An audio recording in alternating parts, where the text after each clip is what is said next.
Guys, it's Tommy here and welcome to the latest update on this crazy Alexander Isak to Liverpool transfer saga. And Fabrizio is reporting that Liverpool and Newcastle are sitting down at the negotiating table this week to discuss a deal.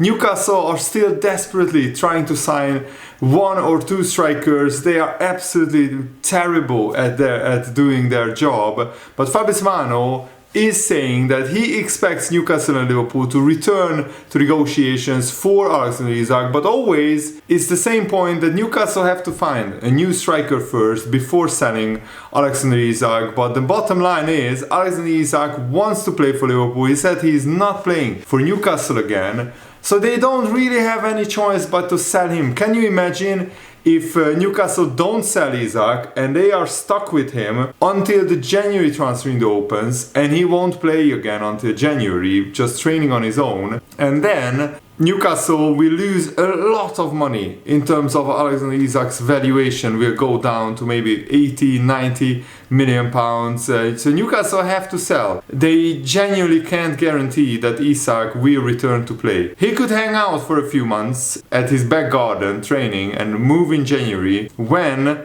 Newcastle had a 130 million pound asset basically training at home alone, and that asset will go down in value rapidly. The bottom line is Alexander Isak doesn't care about Newcastle anymore. He literally moved out of his house at Newcastle, which he rented, this house is up for rent again. So Alexander Isak is literally not living in Newcastle anymore. He's not training with the club. He's not, playing for the club anymore. So he can wait out until January.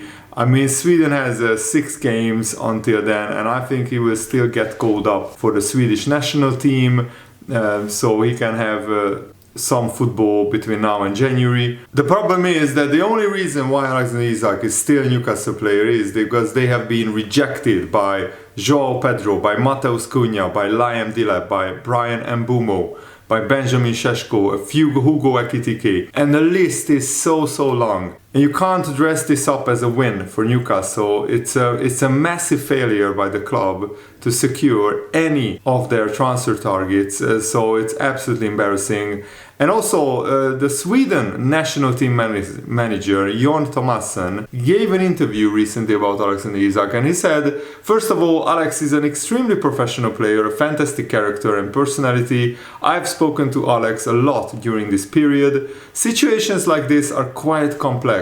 These are extremely complex environments that the players operate in. I'm sure it will work out in the end. So the Sweden manager is fully backing Alexander Isak. He's not worried about his lack of fitness or lack of training, and he understands the situation. So that's why I said it's not a problem for Isak to not play for Newcastle until January. He can still go to the Sweden national team. He has a very good relationship, as you can hear, with the Swedish national team manager. So he can easily train with Sweden, play with Sweden, and then he can train alone in wherever he wants to live until January, but definitely not in Newcastle. He doesn't want to be seen wandering around Newcastle anytime soon, because the Newcastle fans absolutely hate him. And I think the fact that Eddie Howe said that the door is open for Alexander Isak, the way the Newcastle fans sang about Isak after the Aston Villa Newcastle game, I think that chance is gone. Alexander Isak is not coming back to play for Newcastle, because the Newcastle fans sang an absolutely, very harsh song about Alexander Isak being a greedy bastard, a rat bastard. So the Newcastle fans calling him a rat, calling him a greedy bastard. Do you think Alexander Isak would want to come back and play for Newcastle again? I don't think so. Craig Hope, who has his finger on the pulse of this transfer saga, is a Newcastle-based journalist, very reliable. He has inside sources in Newcastle United Football Club. He said that Newcastle are still focused on the deal for Wissa, and the next 24 hours will be key. Word over the weekend is that Brentford are sticking to their £50 million valuation And there are even reports on Monday that the valuation could go up to £60 million, which is crazy because Wissa also has like 1 year left on his contract and he's, I think, 29 or 30 years old. So Newcastle won't deal at those numbers, Craig Hope confirmed. The owners of Newcastle, PIF, simply won't allow it. But they are hopeful of reaching an agreement when talks resume this week. They are still looking for the two strikers that would allow them to consider the Isak sale, which has been the plan all summer. Gonzalo Ramos of Paris Saint-Germain remains an option as well. But if the Wissa deal does not happen, the chances of Isak going are decreasing significantly. Newcastle have waited, knowing Wissa's desire, but an outcome either way is needed now. And it's so ironic that the Newcastle fans are telling Liverpool just pay the asking price of Alexander Isak, stop lowballing Newcastle, and then they are doing the same thing with Brentford, lowballing them. And actually what is very, very interesting is that Liverpool selling Ben Doak to Bournemouth for 25 million. By the way, that's a fantastic deal. Ben Doak was signed from Celtic as a 16-year-old kid in 2022, and he only made 10 senior appearances for Liverpool. And Liverpool selling for £25 million.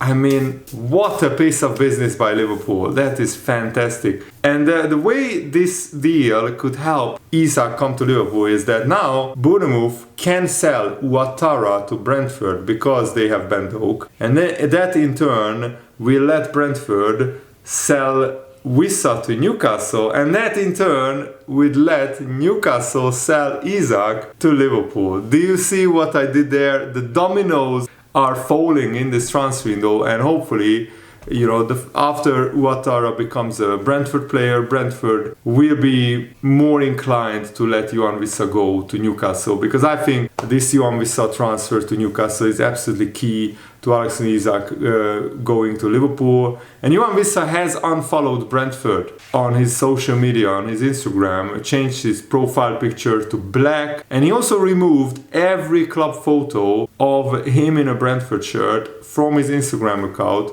because he wants to leave, he wants out. Wissa's move to Newcastle is currently being blocked by Brentford. He's 28 years old, not 29, but 28 years old. He's unhappy that Brentford won't now engage over a sale unless a £60 million valuation is met, despite informing Wissa a few weeks ago that they would entertain a sale. Wissa was also told 1 year ago that he could leave for £26 million after committing to last season following Ivan Toney's departure to Al Ahly. Brentford insists that Ouattara is an Mbeumo replacement, and for a Wissa exit to happen, another forward must be added as well as their hard valuation met. So they are very, very stubborn, Brentford, and that's the issue with the Premier League. I mean, not an issue, but that's the thing with the Premier League, that even the clubs are like Brentford, they have so much money because of the Premier League being so rich, the TV revenue distributed very evenly among clubs. It makes Brentford have no financial pressure under them, and as soon as they can, as long as they can sign a couple of players to replace the likes of Mbeumo going out, they will be fine. So they don't need to sell Yoane Wissa right now. They can even eat the cost of letting Wissa run down his contract, which I think they are a little bit foolish to do that, but they can certainly afford it financially, because Brentford see it as Yoane Wissa basically pretty much guarantees them Premier League survival, while if you sell Wissa, you run the risk of getting relegated. And staying in the Premier League and getting relegated, there is 150 million pounds of a difference between those two scenarios. Also, there has been some reports going around that Alexander Isak voted for Mo Salah in the Professional Football Association Awards, which is of course an award show where the players vote for the best player of the season or the best player of the year. So it's clear as day that Alexander Isak wants to play for Liverpool, and he loves Anfield, he loves Mo Salah, he respects Mo Salah a lot. Brentford's way of dealing with Wissa ultimately will harm their image when it comes to player recruitment, because if you make assurances that the player can leave, basically Brentford promised Wissa 1 year ago that he will be allowed to leave, and then you block their transfer by increasing valuations, making it unreasonable, then future targets potentially signing for Brentford in the future will keep that in mind, because Brentford, like Newcastle, they are a pit stop in the football world. Even Liverpool for some players was a pit stop. Xabi Alonso, Javier Mascherano, Fernando Torres, Luis Suarez, recently Trent Alexander-Arnold.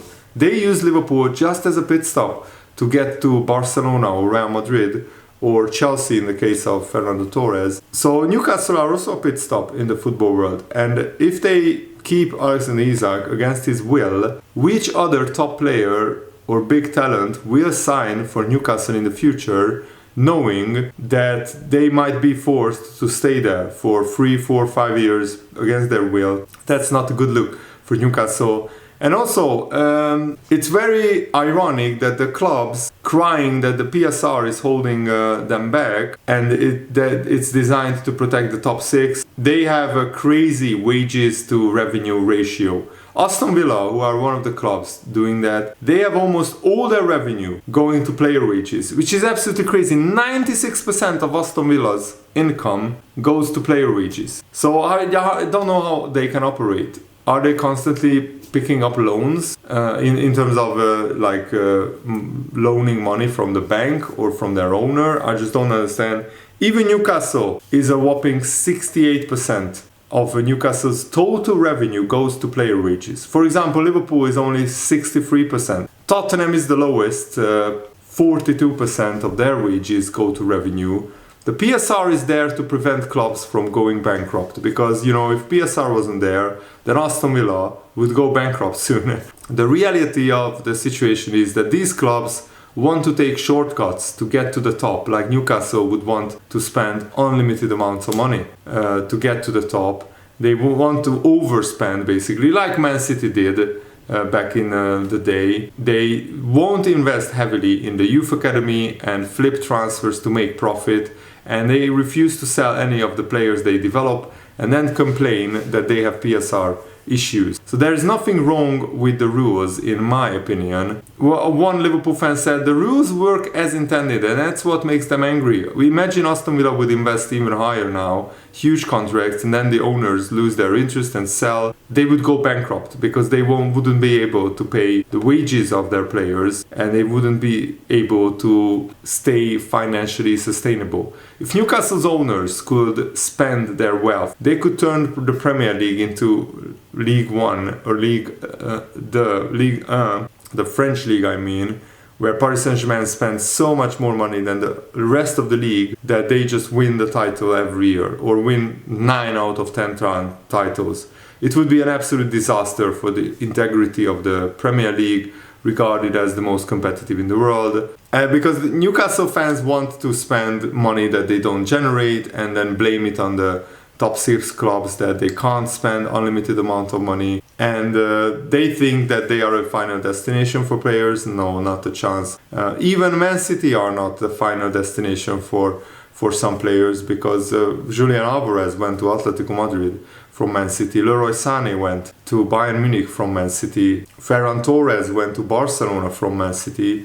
I could go on and on and on. There are a lot of examples. Look at Brighton, how they are growing and developing the club, always signing great young talents, selling them on for a profit, and this way they don't have any financial problems, any financial issues. So I think Newcastle should learn a lot about how to run the club financially sustainably. Also, Fabrizio Romano recently reported that Chiesa, along with his agent, decided to stay at Liverpool because Chiesa loves Liverpool. He's very happy about the relationship he has with everyone at the club. So Chiesa now wants to stay, he wants to compete, and he wants to fight for his place, and he wants to win trophies. And that is absolutely fantastic, and I'm so happy about that. And also yesterday, Everton, the Blues lost to Leeds United to an absolutely contentious penalty, by the way.